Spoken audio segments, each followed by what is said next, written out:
आऊज़ुबिल्लाहिमिनश्शैतानिर्रजीम बिस्मिल्लाहिर्रहमानिर्रहीम।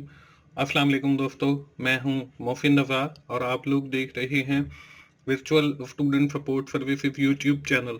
दोस्तों, आज की जो मेरी वीडियो है वो MGT 501 ह्यूमन रिसोर्स मैनेजमेंट के हवाले से है। जो हमारा GDP नंबर 1 आया हुआ है फॉर फॉल 2020 उस हवाले से है। दोस्तों, आज का GDP शुरू करने से पहले आपको स्क्रीन के ऊपर मेरे तीनों YouTube चैनल नजर आ रहे हैं, जिसमें मेरा एक चैनल 24/7 टीचर्स ऑनलाइन भी है। उसका URL भी आपको स्क्रीन के ऊपर नजर आ रहा है।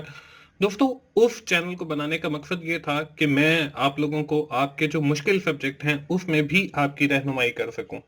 उसके लिए मैंने अपने वीडियो लेक्चर्स रिकॉर्ड करके वहां पे रखे हैं।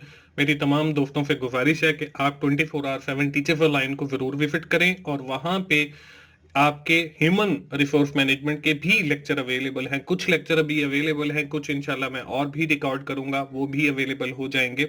तो आप वहां पे जो लेक्चर्स अवेलेबल हैं आप उससे जरूर फायदा उठाएं। दोस्तों, बढ़ते हैं हम अपने GDP की तरफ और सबसे पहले हम अपने GDP की रिक्वायरमेंट्स को देख लेते हैं। दोस्तों, इस GDP के अंदर हमें जो है एक केस दिया गया है, वो केस हम पढ़ लेते हैं, क्योंकि ये जो GDP है इसके केस को पढ़ना जो है वो बहुत जरूरी है, क्योंकि इसमें डिफरेंट चीजें छुपी हुई हैं जिनको कंसीडर करते हुए ही हम अपने GDP का आंसर देंगे।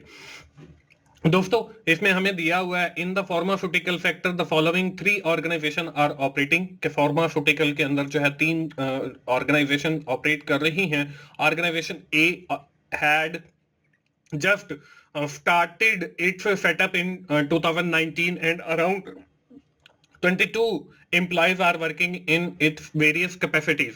के जो ऑर्गेनाइजेशन ए है 2019 के अंदर वो शुरू हुई है और उसके अंदर जो है 22 लोग जो हैं वो काम करते हैं। Organisation B have proper departmentalisation and around 52 peoples are employed in it. और जो ऑर्गेनाइजेशन बी है इसमें जो है मुख्तलिफ डिपार्टमेंट बने हुए हैं और हर डिपार्टमेंट के अंदर तो नहीं बल्कि पूरी ऑर्गेनाइजेशन के अंदर जो है वो 52 लोग काम करते हैं। इन ऑर्गेनाइजेशन फी the total number of employees are around 650। और जो ऑर्गेनाइजेशन फी है इसके अंदर जो है वो कुछ 650 लोग काम करते हैं। The basic purpose of human resource management is these organisation to attract people, develop people and retain competent employee to have the competitive edge over the competitor। और ह्यूमन रिसोर्स मैनेजमेंट डिपार्टमेंट जो होता है उसका काम यही होता है कि वो लोगों को अपनी तरफ अट्रैक्ट करे, यानी कि हायरिंग करे, फिर डेवलप करे, उनको ट्रेन करे और फिर मार्केट के अंदर जो है वो कंपेटिटिव एज हासिल करे अपने कंपेटिटर के ऊपर। However, each organization will follow a different approach to handle the human resource function while keeping in view the organization size। और फिर जैसे ही ऑर्गेनाइजेशन का साइज होता है वैसे ही उसका HRM डिपार्टमेंट यानी ह्यूमन रिसोर्स मैनेजमेंट डिपार्टमेंट उस ऑर्गेनाइजेशन के जो ह्यूमन रिसोर्स फंक्शंस होते हैं उनको डिफरेंट अप्रोचेस के जरिए हैंडल करता है। दोस्तों, ये हमें एक ह्यूमन रिसोर्स मैनेजमेंट के हवाले से केस दिया गया है और हमसे रिक्वायर क्या है, discuss how each organisation will execute different human resource management function, कि कैसे हर जो ऑर्गेनाइजेशन है अपने जो उसके ह्यूमन रिसोर्स के फंक्शंस हैं उनको कैसे एग्जीक्यूट करती है। दोस्तों, इसको हमने जो है रिस्पॉन्ड करना है और हम अपने सॉल्यूशन की तरफ बढ़ते हैं।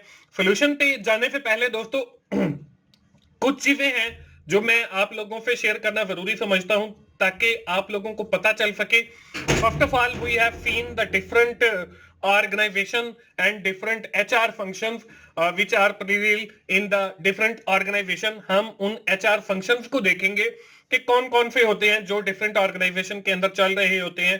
फिर हम डिफरेंट ऑर्गेनाइजेशन को देखेंगे with respect to the size और मैं फिर आपको बताऊंगा कि कैसे वो HR फंक्शन जो है वो एग्जीक्यूट होते हैं डिफरेंट ऑर्गेनाइजेशन के अंदर।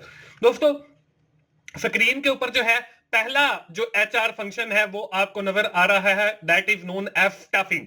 अब स्टाफिंग के अंदर होता क्या है कि इसके अंदर एचआर डिपार्टमेंट हायरिंग करते हैं, फायरिंग करते हैं, लोगों को काम पे रखते हैं, ये सारा स्टाफिंग के अंदर आता है और ये एचआर का मेन फंक्शन है। इसके बाद जो दूसरा हमारे पास फंक्शन है वो है ट्रेनिंग एंड डेवलपमेंट। अब जब लोगों को वो कोई भी ऑर्गेनाइजेशन हायर कर लेती है तो फिर वो लोगों को ट्रेनिंग करती है या उनको डेवलप करती है to face the future challenges. इसके लिए जो है वो ट्रेनिंग्स देते हैं। तो दोस्तों ये भी एक एचआर का फंक्शन है। इसके बाद तीसरा जो एचआर एम का फंक्शन आपको नजर आ रहा है वो नजर आ रहा है कंपनसेशन एंड बेनिफिट। कि जब आपने लोगों को हायर कर लिया, उनको ट्रेन कर लिया, उसके बाद अब आपने ये डिसाइड करना है कि हम इन्हें क्या मराद देंगे, वो सारी की सारी हमारी कंपनसेशन एंड बेनिफिट के अंदर आती है। और ये भी एचआरएम डिपार्टमेंट ही डिसाइड करता है कि कितनी किस बंदे की सैलरी होनी चाहिए, कितना उसका ओवर टाइम होना चाहिए और कितनी बाकी की सारी चीजें होनी चाहिए। तो ये कंपनसेशन एंड बेनिफिट भी जो है वो एचआर का एक फंक्शन है। इसके बाद अगला जो फंक्शन है वो हमारे पास है सेफ्टी हेल्थ के हवाले से। कि जब आप लोगों को सारी चीजें दे रहे हैं तो लोग ऐसे माहौल के अंदर काम करते हैं जहां पे उनको सेटिस्फेक्शन हो, वो सिक्योर फील करें, उनके लिए हेल्दी इन्वायरमेंट हो। ये भी जो सारी चीजें हैं ये एचआर के फंक्शंस के अंदर आती हैं। और एचआरएम डिपार्टमेंट जो होता है किसी भी कंपनी का या ऑर्गेनाइजेशन का, वो इन सारी चीजों को मैनेज करता है। इसके बाद दोस्तों आखिर के अंदर जो है वो मैंने लिखा है रिलेशनशिप मैनेजमेंट।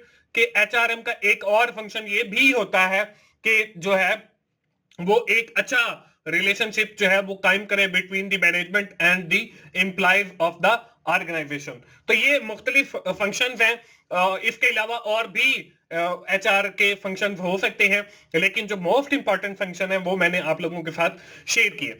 अब ये जो हमारे पास एचआर फंक्शन है, all these functions are performed by the HR department. ये हम किसी भी ऑर्गेनाइजेशन के अंदर जो ह्यूमन रिसोर्स मैनेजमेंट का डिपार्टमेंट होता है वो इन फंक्शंस को परफॉर्म करता है, चाहे वो स्टाफिंग के हवाले से हो, चाहे वो डेवलपमेंट के हवाले से हो, चाहे वो कंपनसेशन के हवाले से हो, चाहे वो सेफ्टी के हवाले से हो, चाहे वो लेबर रिलेशंस के हवाले से हो, चाहे वो रिकॉर्ड मेंटेनेंस के हवाले से हो, या एचआर रिसर्च के हवाले से हो, या रिलेशनशिप मैनेजमेंट के हवाले से हो। तो ये सारे जो फंक्शंस हैं ये एचआरएम डिपार्टमेंट परफॉर्म करता है।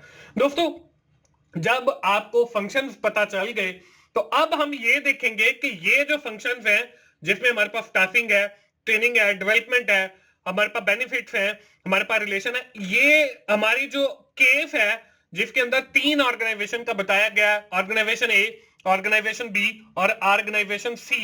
ये सारे के सारे फंक्शन उनके अंदर कैसे एग्जीक्यूट होते हैं। तो सबसे पहले जो है हम देखेंगे ऑर्गेनाइजेशन ए को। दोस्तों इसके साथ ही मैं आपको बताता चलूं कि हमारे पास जो ऑर्गेनाइजेशन होती है वो डिफरेंट साइज की होती है। हमारे पास कुछ जो ऑर्गेनाइजेशन है वो स्मॉल होती हैं, कुछ ऑर्गेनाइजेशन जो है वो हमारे पास मीडियम साइज की होती हैं, कुछ जो ऑर्गेनाइजेशन है वो हमारे पास लार्ज साइज की होती है। It's depend on the number of employees who are working in these organisation. ये वहां पे जो लोग काम कर रहे हैं या जो नंबर ऑफ एम्प्लॉयज है उस पे डिपेंड करता है उस ऑर्गेनाइजेशन का साइज। तो मैं जो है यहाँ पे फर्स्ट ऑफ ऑल मैं आपको बताऊंगा कि ये जो ऑर्गेनाइजेशन है किस मतलब टाइप से या कैटेगरी से बिलोंग करती है, स्मॉल है, मीडियम है या लार्ज है। और फिर आपको ये बताऊंगा कि वो ऑर्गेनाइजेशन जो है अपने एचआर के जो फंक्शन है जो अभी थोड़ी देर पहले हमने पढ़े कैसे परफॉर्म करती है। तो पहली ऑर्गेनाइजेशन ए जो है वो हमारी स्मॉल साइज ऑर्गेनाइजेशन है because it have only 22 employees. इसके पास सिर्फ 22 एम्प्लॉयज हैं। अब ऐसी ऑर्गेनाइजेशन जो स्मॉल नेचर की हो तो वहां पे जो है एक ही जो है आपके पास मैनेजर होता है और वही जो मैनेजर है वो सारे के सारे समझ ले मल्टीपल जो काम है, मार्केटिंग का काम भी वही कर रहा होता है, आपका फाइनेंस का काम भी वही कर रहा होता है और आपका सेल का काम भी वही कर रहा है। और इवन दैट के आपके जो एचआर फंक्शंस होते हैं वो भी वही परफॉर्म कर रहा होता है। तो हमने अपने जीडीपी के अंदर जो है वो यही लिखना है, in the small organization all the HRM functions is performed by a single manager. पहले आप ये लिखेंगे कि ऑर्गेनाइजेशन ए जो है वो बिलोंग्स करती है हमारी स्मॉल ऑर्गेनाइजेशन से because it has only 22 employees और फिर आपने ये बताना है कि ये जो ऑर्गेनाइजेशन है इसके अंदर जो एचआरएम के फंक्शन एग्जीक्यूट होते हैं वो सारे के सारे एग्जीक्यूट होते हैं बाय अ सिंगल मैनेजर। ये हमारे जीडीपी के अंदर पहली ऑर्गेनाइजेशन का जवाब आ जाएगा। इसके बाद हमारी है दूसरी ऑर्गेनाइजेशन जिसको हम ऑर्गेनाइजेशन बी कहते हैं। यहां पे सी लिखा हुआ है तो हमने जो है उसको बी आप लोगों ने लिख लेना है। तो जो ऑर्गेनाइजेशन बी है ये हमारी जो है वो मीडियम साइज की ऑर्गेनाइजेशन है, क्योंकि इसके अंदर जो है वो 50 से ज्यादा लोग काम करते हैं और 100 से बिलो काम लोग जो है वो काम करते हैं। यहां पे हमारे पास 52 है। दोस्तों इसके साथ ही मैं आपको बताता चलूं कि मेरा एक और YouTube चैनल है जिसका नाम जो है 24/7 टीचेबल लाइन है। उसके ऊपर मेरे ह्यूमन रिसोर्स के लेक्चर भी अवेलेबल हैं। आप वहां पे जाएं और उन लेक्चर से फायदा उठाएं, और उसका जो यूआरएल है मैंने इस वीडियो की डिस्क्रिप्शन में भी डाल दिया। तो दोस्तों जो हमारी मीडियम साइज ऑर्गेनाइजेशन होती है उनमें क्या होता है, उनमें जो है एक मैनेजर काम नहीं करता, बल्कि हमारी कंपनी का जो स्ट्रक्चर है वो कुछ इस तरीके से होता है कि सबसे पहले हमारे पास प्रेसिडेंट या सीईओ होता है, और फिर हर जो डिपार्टमेंट होता है उसके लिए एक अलग मैनेजर होता है। जैसे यहां पे मैंने लिखा है सेल्स मैनेजर, ये सेल डिपार्टमेंट को डील करेगा। मार्केटिंग मैनेजर, फाइनेंस मैनेजर है, और एचआर मैनेजर है। अब जो हमारे पास मीडियम साइज की ऑर्गेनाइजेशन होती है, all the HR function is performed by the HR manager. जो हमारा एचआर मैनेजर है वो हमारे सारे के सारे जो फंक्शंस हैं एचआर के उनको परफॉर्म करता है। तो ये हमारा ऑर्गेनाइजेशन बी का जवाब आ जाएगा। आपने बिल्कुल ऐसे ही स्टेटमेंट लिख लेनी है जैसे मैं आपको बता रहा हूं। दोस्तों इसके बाद हमारी ऑर्गेनाइजेशन सी आती है। आपको मैं बताता चलूं कि मेरी जितनी भी वीडियो होती है वो सिर्फ और सिर्फ आपको आइडिया देने के लिए होती है कि आपने अपना जीडीबी या असाइनमेंट कैसे सॉल्व करनी है। और दूसरी बात, लोग जो है वो मुझसे जो है वो फाइल्स मांगते हैं, तो मैं आपको बताता चलूं कि मेरी किसी भी वीडियो की फाइल नहीं होती। मैं जो है वो फाइल्स उन लोगों के लिए बनाता हूं जो जॉब होल्डर हैं, जिनके पास टाइम नहीं होता, और वो मुझे कुछ ना कुछ रिवार्ड पे करते हैं, यानी कि मैं फी चार्ज करके फाइल्स बनाता हूं। तो अगर कोई दोस्त मुझसे अपनी असाइनमेंट्स बनवाना चाहता है तो मेरा नंबर दिया गया है डिस्क्रिप्शन के अंदर व्हाट्सएप का। आप मेरे साथ जो है व्हाट्सएप पे कांटेक्ट कर सकते हैं और मैं इंशाल्लाह आपको वो फाइल्स बना के दूंगा, लेकिन उसके अगेंस्ट मैं कुछ ना कुछ चार्जेस लेता हूं। इसके बाद हमारी ऑर्गेनाइजेशन जो फी है that is belong to the large size organization because it have 65 employ. इसके पास 650 एम्प्लॉय। अब जब बड़ी ऑर्गेनाइजेशन होती है तो उसका जो स्ट्रक्चर होता है ऑर्गेनाइजेशन का ला महला वो भी बढ़ जाता है। तो यहां पे देखिए पहले जो है वो सीईओ है, फिर वो सेल मैनेजर आ गया, मार्केटिंग मैनेजर आ गया, फाइनेंस मैनेजर आ गया, एचआर मैनेजर आ गया। अब ये जो एचआर मैनेजर है इसके नीचे भी लोग काम कर रहे होते हैं, असिस्टेंट मैनेजर जिन्हें हम कहते हैं।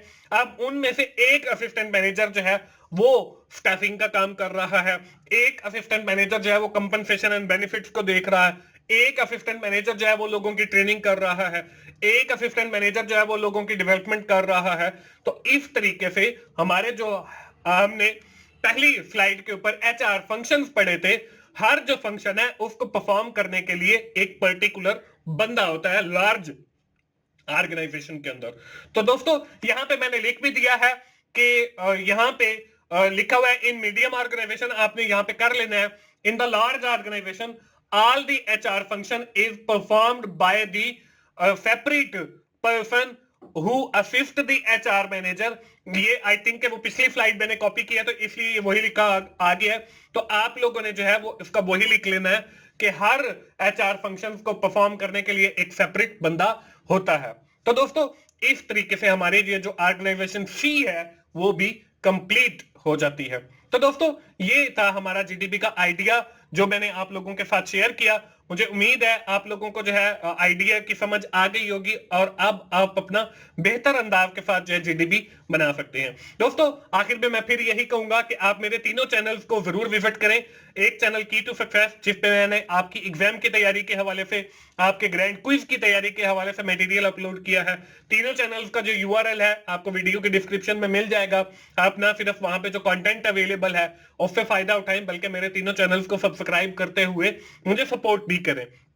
दोस्तों, अगर आपको मेरी वीडियो अच्छी लगी है तो आप उसे लाइक कीजिए, अपने दोस्तों के साथ शेयर करें, और जिनका ये सब्जेक्ट है, और कमेंट जरूर किया करें ताकि मुझे भी मोटिवेशन हो कि मैं इसी तरह आप लोगों के लिए वीडियोस बनाता रहूं। दोस्तों, मिलते हैं अगली किसी असाइनमेंट सोल्यूशन के साथ या जीडीबी सोल्यूशन के साथ। उस वक्त तक के लिए अल्लाह हाफिज।